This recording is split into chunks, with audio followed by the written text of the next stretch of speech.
For VT curve. VT curve का next case हमारा क्या होगा? नेक्स्ट केस की अगर हम लोग बात करें तो चलो एक वैसा ही लेते हैं जो कि हम लोगों ने पिछले बार भी ST में भी ऐसा देखा। Curve is like this is T and this is V। VT curve है, आप बतलाइए कि ये कर्व क्या रिप्रेजेंट कर रहा है? दिस कर्व क्या होगा जी, बताओ।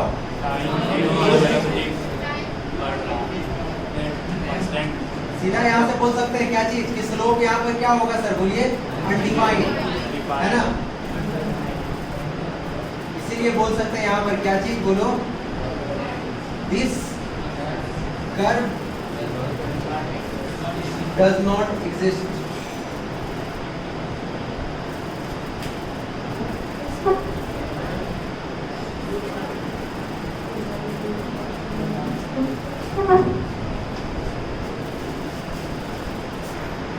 अब नेक्स्ट हम लोग देखेंगे कि AT कर्व, और AT कर्व में हम लोगों का एक तरह का कर्व है जो कि काफी इंपॉर्टेंट है। ये हमारा इधर एक्सेलरेशन और इधर हमारा टाइम एक्सिस। कर्व हमारा यह ऐसा है, बताओ ये what does this curve will represent? क्या रिप्रेजेंट करेगा बताओ?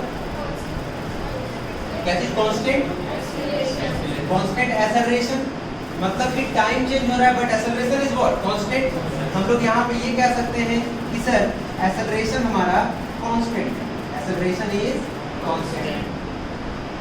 तो ये हमारा यहाँ पर ये कर्व रिप्रेजेंट किया, और ज्यादा से ज्यादा हम लोग कांस्टेंट एक्सेलरेशन के ही केस को पढ़ते हैं, इससे आगे हम लोग नहीं बढ़ते हैं। अगर इससे आगे सपोज अगर तुम्हारा ग्राफ कुछ ऐसा हो जाए, ऐसा हो जाए, ये तुम्हारा एक्सेलरेशन और ये टाइम एक्सिस, और ग्राफ जो है कुछ ऐसा हो जाए, ये तो ये क्या रिप्रेजेंट करेगा?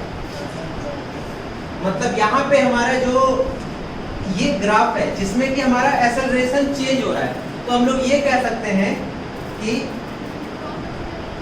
Particles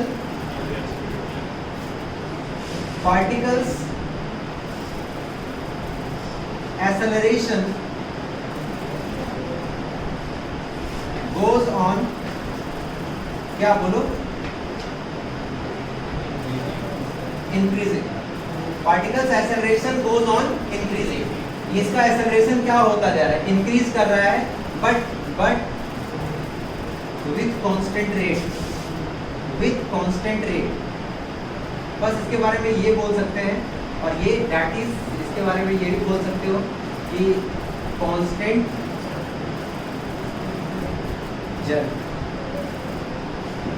jerk is the rate of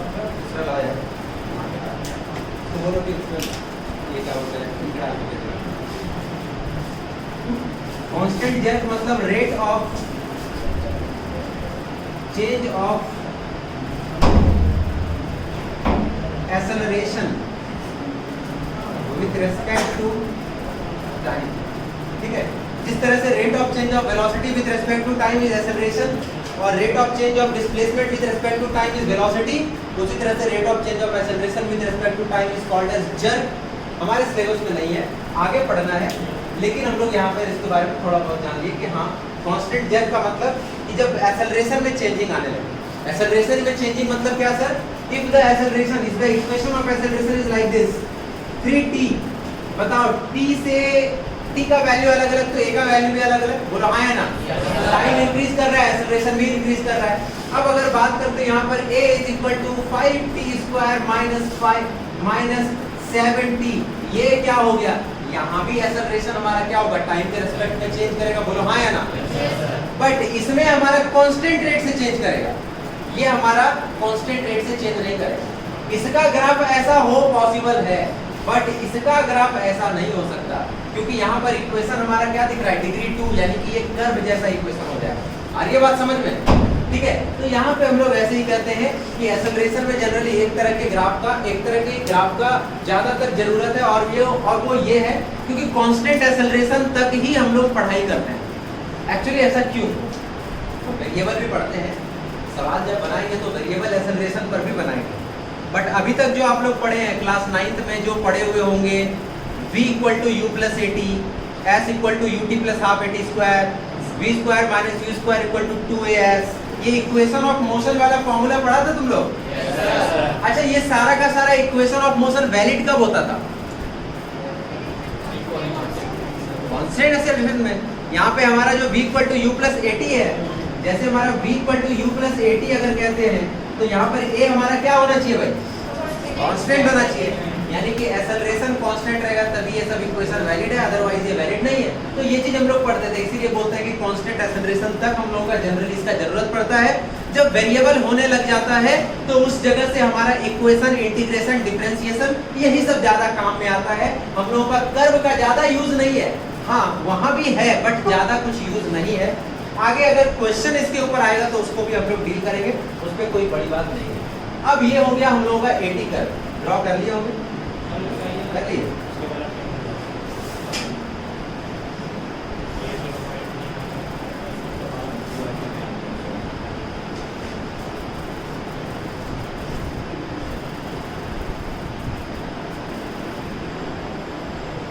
question अब हम लोग यहाँ से बनाते हैं। जो डिफरेंशिएशन के ऊपर तो हम लोगों ने काफी कुछ देखा।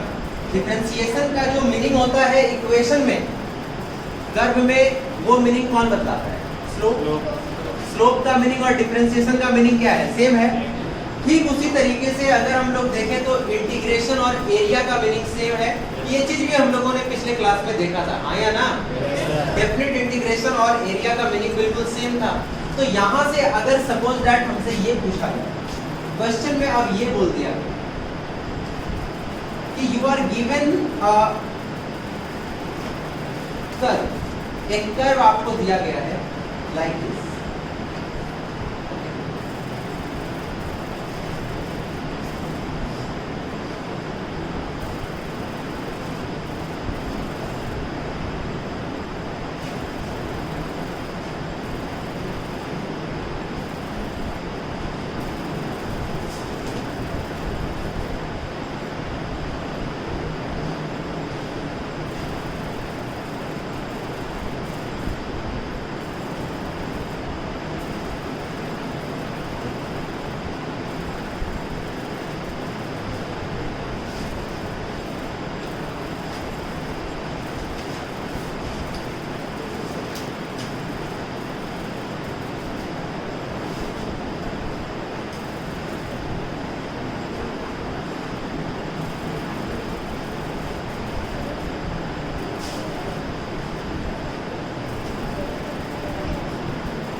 क्वेश्चन में ये बोला गया कि ग्राफ आपको दे दिया गया है और बोला गया डिस्टेंस कवर्ड निकालो 10 सेकंड। कितना डिस्टेंस कवर किया ये फाइंड आउट करना।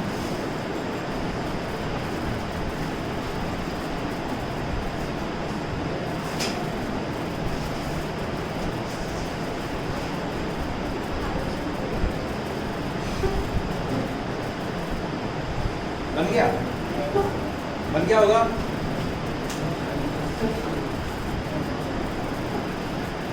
बन गया?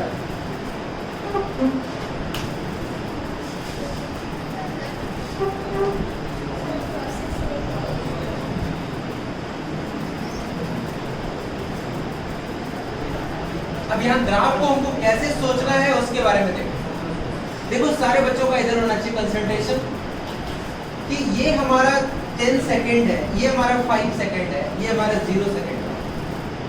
0 सेकेंड पे 0 पे था, 5 सेकेंड पे 50 मीटर पे था, 10 सेकेंड पे 100 मीटर पे था। हमसे पूछा गया कि find the distance covered in 10 second. 10 second में कितना डिस्टेंस कवर किया। अब सीधी सी बात है, ग्राफ है।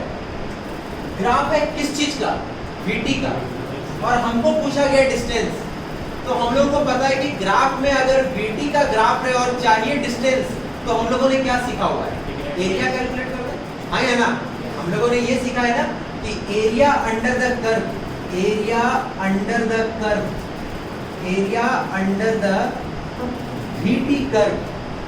VT कर्व का जो एरिया होगा it will give what? Distance. बोलो यार, होगा या नहीं?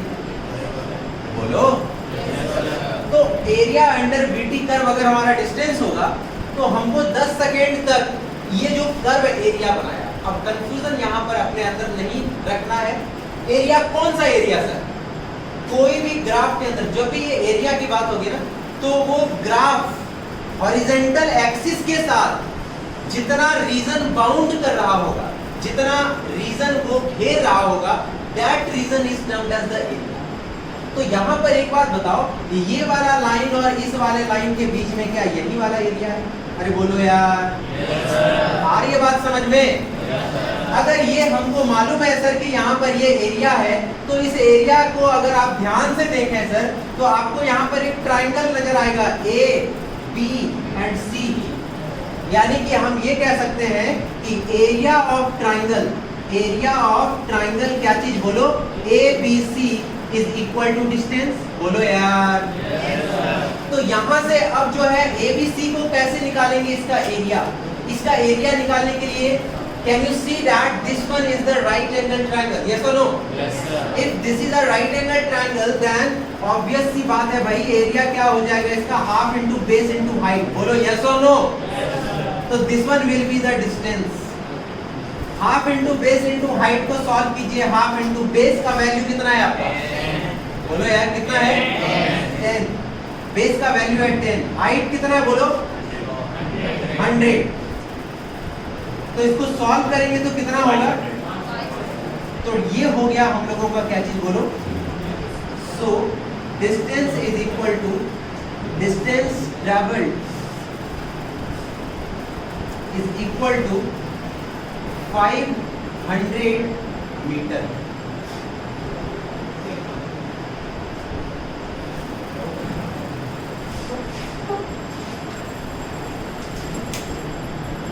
आया समझ में? क्या करना है समझ गया ना? तो सीधा सीधा मल्टीप्लिकेशन हम लोगों को नहीं करना है। हम लोगों को सीधा सीधा मल्टीप्लिकेशन नहीं करके हम लोगों को बस यहाँ पे एरिया फाइंड आउट करना है। एरिया जो होगा सर वही होगा हम लोगों का यहाँ पर। अगर VT कर्व है तो एरिया दे दिया डिस्टेंस, अगर AT कर्व रहेगा तो एरिया क्या देगा? वेलोसिटी। हाँ या ना? तो इसी तरीके से अगर वेलोसिटी AT कर्व में निकालने के लिए बोला जाएगा तो तुम यहाँ से एरिया कैलकुलेट करो। समझ में आया आपको? समझ में आया है भाई? तो चलो फिर आगे देखते हैं नेक्स्ट क्वेश्चन। ग्राफ में जब भी तुमको ग्राफ दिया जाए और उससे डिस्टेंस पूछे या वेलोसिटी पूछे या एक्सेलरेशन पूछे, तो सबसे पहले देखो कि वो ग्राफ किस चीज का है। और वो ग्राफ जो चीज का है उसका स्लोप निकालने पे हमारा रिक्वायर्ड चीज निकलेगा या फिर उसका एरिया निकालने पे हमारा रिक्वायर्ड चीज निकलेगा। तो जो भी निकलेगा उसको देख करके तुम वहां से निकालो, क्योंकि तुमको पता है कि एरिया या स्लोप ग्राफ में तुमको यही देखना है। इक्वेशन में तुमको डिफरेंशिएशन और इंटीग्रेशन देखना है, ग्राफ में तुमको एरिया या स्लोप भी देखना है। और तुमको पता है कि अगर उल्टा चलेंगे, अगर A से लेकर के S तक चले तो एरिया की तरफ चलना पड़ेगा, अगर S से A की तरफ चले तो स्लोप की तरफ चलना पड़ेगा। आई थिंक कि मैं यही बात को काफी दिनों से बोल रहा हूँ, तो तुम लोगों को एक हैबिट बन गया होगा कि एरिया और स्लोप हमको किसका एरिया या किसका स्लोप हमको क्या देगा। क्या ये चीज आ गया है ना दिमाग में? ST कर्व का स्लोप क्या देगा? वेलोसिटी। VT कर्व का स्लोप क्या देगा? AT कर्व का एरिया क्या देगा? VT कर्व का एरिया क्या देगा? बस ये चीज याद रखना है हम लोगों को। अब यहाँ पर अगर ये चीज सॉल्व हो गया तो एक और सवाल बहुत ही अच्छा है, बहुत ही अच्छा।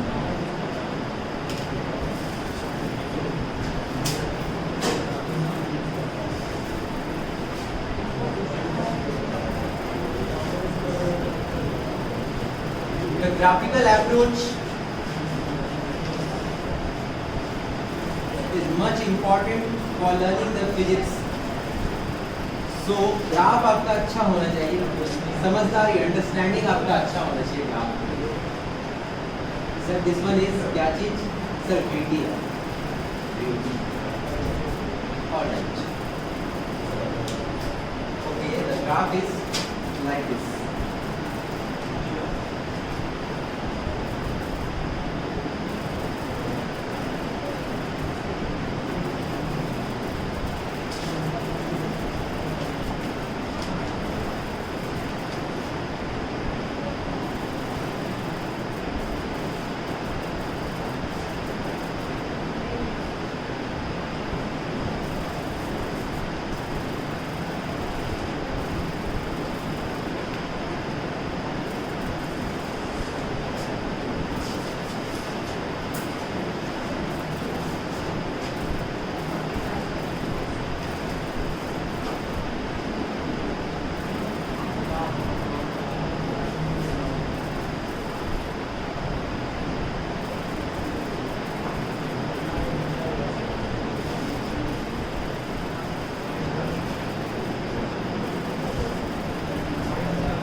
करके सवाल बनाओ। And in this graph here is the time axis and this one is the acceleration axis.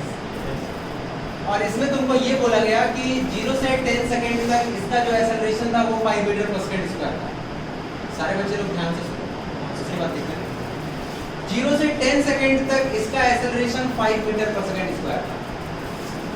10 से 20 सेकंड में इसका एक्सेलरेशन 0 और 20 से 30 सेकंड में इसका रिटार्डेशन 5 था, मतलब कि ये डिसेलरेट कर रहा था, इसका एक्सेलरेशन -5 मीटर पर सेकंड। क्लियर है? तो ये क्वेश्चन बोला गया और इसमें बोला गया कि आप हमको बताइए कि इसका मैक्सिमम स्पीड क्या होगा, यहाँ से यहाँ तक टोटल डिस्प्लेसमेंट क्या होगा, यहाँ से यहाँ तक टोटल स्पीड क्या होगा। और एक चीज पूछा गया है कि अगर ये कर्व आपको दे दिया गया तो इसको देख करके आपको बनाना है क्या चीज, एसटी कर्व। आपको एसटी कर्व का फॉर्मेशन करना है। तो आप यहाँ से पहले इन सब चीजों को निकालिए, फिर एसटी कर्व को बनाइए। क्या बन जाएगा, बनेगा? ट्राई करो, एक बार वीडियो को पॉज करके ट्राई करो के बारे में।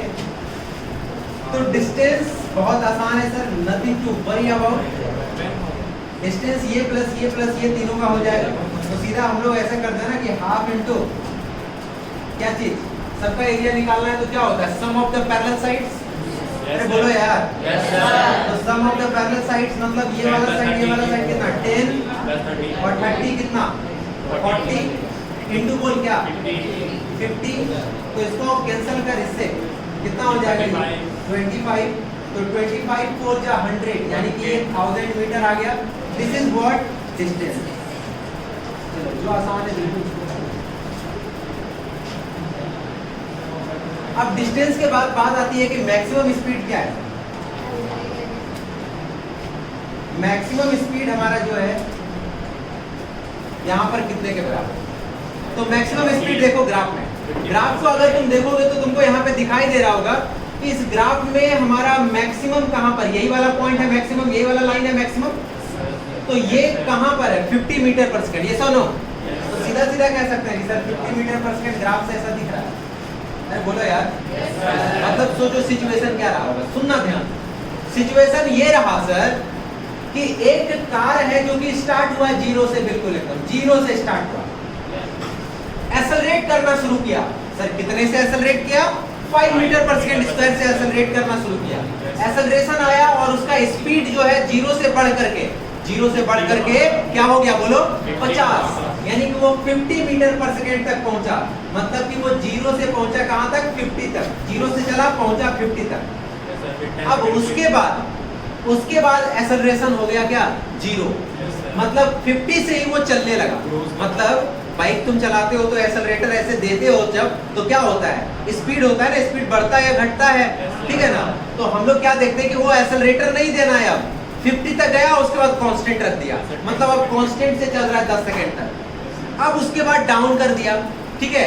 डाउन करने का तो एक अलग बात है, उसके बाद ब्रेक भी लगा दिया। ब्रेक लगा दिया तो अब धीरे धीरे क्या होगा, रुकेगा, बोलो रुकेगा ना। लेकिन क्या आगे ही चलता जाएगा, भाई रुकेगा, लेकिन क्या पीछे चलना शुरू हो जाता है क्या?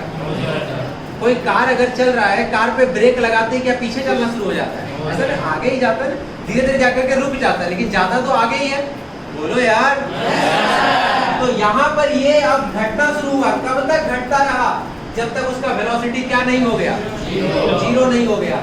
इसका मतलब कि पार्टिकल तो सर स्ट्रेट लाइन में ही चला है। अरे बोलो, ये कहीं पे टर्निंग लिया है क्या? कहीं टर्निंग नहीं लिया सर, ये बस वहां पे जाकर के रुक गया जहां पे इसका वेलोसिटी 0 हो गया।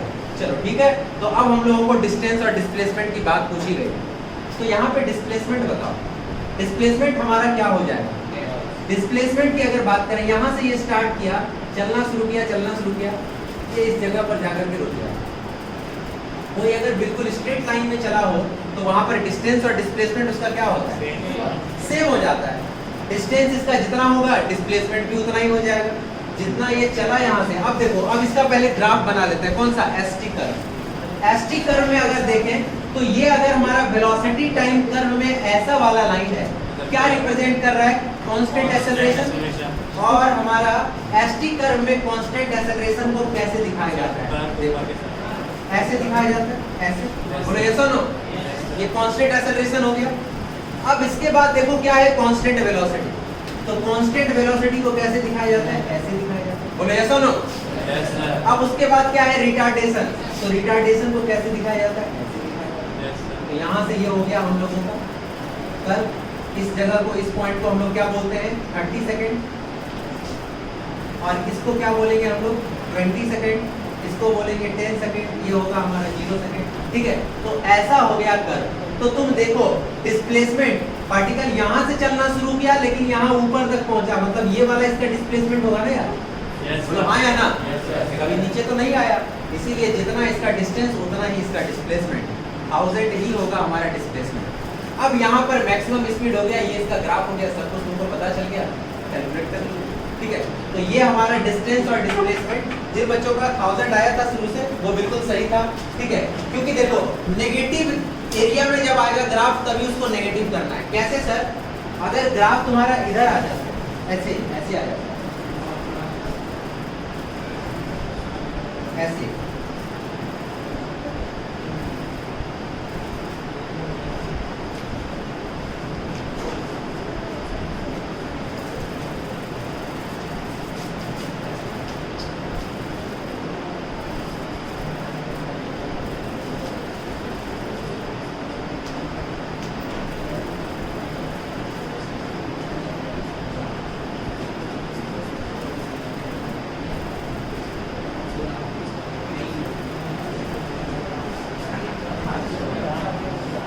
ग्राफ अगर तुम्हारा ऐसा होता है, इस तरह का ग्राफ, अब इसमें तुमको बोला डिस्टेंस और डिस्प्लेसमेंट निकालने, तो तुम क्या करोगे? ठीक है, तो डिस्टेंस और डिस्प्लेसमेंट यहाँ पर अलग हो जाएगा। यहाँ पे जो डिस्टेंस होगा इसका और इसका एरिया यहाँ पर ऐड हो जाएगा, लेकिन डिस्प्लेसमेंट में इसका एरिया में से इसका एरिया क्या हो जाएगा? सब्ट्रैक्ट हो जाएगा। ठीक है, तो ये चीज हम लोगों को दिमाग में रखना है। क्यों इसका एरिया सब्ट्रैक्ट हो जाएगा? क्योंकि यहाँ पे देखो वेलोसिटी हमारा नेगेटिव डायरेक्शन में आने लग गया, एरिया हमारा नेगेटिव हो जाएगा। ठीक है, एरिया पॉजिटिव नेगेटिव दोनों होता है क्योंकि ये एक वेक्टर क्वांटिटी है। एरिया कैसा क्वांटिटी? Vector quantity. तो इसीलिए हम लोग यहाँ पर ये देखते हैं नीचे वाला जो है हम लोगों का, ये जो पोर्शन तुमको दिखाई दे रहा है, ये एरिया इस वाले एरिया में घट जाता है, सब्ट्रैक्ट हो जाता है। लेकिन क्यों? क्योंकि यहाँ पर वेलोसिटी नीचे आया। इसका अगर एसटी कर्व तुम बनाने के लिए जाओगे, इसका अगर एसटी कर्व तुम बनाने के लिए जाओगे तो यहाँ पर देखो ये क्या रिप्रेजेंट कर रहा है? ये रिप्रेजेंट ये कर रहा है कि ये हमारा रिटार्ड कर रहा है। ये हमारा कांस्टेंट रिटार्डेशन से 0 तक नहीं जा करके ये बिल्कुल नीचे तक चला गया, माइनस में चला गया। अब इसका मतलब ये है कि इसका डायरेक्शन को बदल दिया है ना? कोई जाना चाह रहा है इधर, तुम उसको खींच रहे हो इधर तक। अब तुमने खींचा उसको कब तक? जब तक वो रुक नहीं गया। अब रुक गया फिर भी उसको खींच रहा है, तो इधर आएगा नहीं? बोलो हाँ या ना? तो वो वाला कंडीशन में क्या होगा? नीचे वाला एरिया ऊपर वाले एरिया में माइनस हो जाएगा। लेकिन ये सिंस के ऊपर ही रहा है, इसीलिए सारी चीजें भी पॉजिटिव ही होगी। ठीक है, तो इसको नोट कर लो तुम लोग। अब आगे जो है हम लोग इस ग्राफ के अंडरस्टैंडिंग को समझने के बाद, हालांकि यही सब है हम लोगों के काइनेमेटिक्स, लेकिन अब इसको समझने के बाद कल के क्लास में हम लोग का लास्ट क्लास होगा इंटीग्रेशन का, और इंटीग्रेशन में हम लोग कल पढ़ेंगे सब्स्टिट्यूशन मेथड और बाय पार्ट्स का इंटीग्रेशन, मतलब इंटीग्रेशन बाय पार्ट्स। इन दोनों चीजों को पढ़ेंगे। इंटीग्रेशन का एक ये पार्ट है। अब इसके बाद फिर इंटीग्रेशन खत्म हो जाएगा और हम लोग काइनेमेटिक्स यानी फिजिक्स वाला जो सेक्शन है उसमें हम लोग एंटर कर जाएंगे। ठीक है, तो चलो मिलते हैं हम लोग नेक्स्ट क्लास में, और वहाँ पे डिस्कशन करेंगे हम लोग इंटीग्रेशन का। लास्ट क्लास होगा अगला क्लास, इसको नोट करो।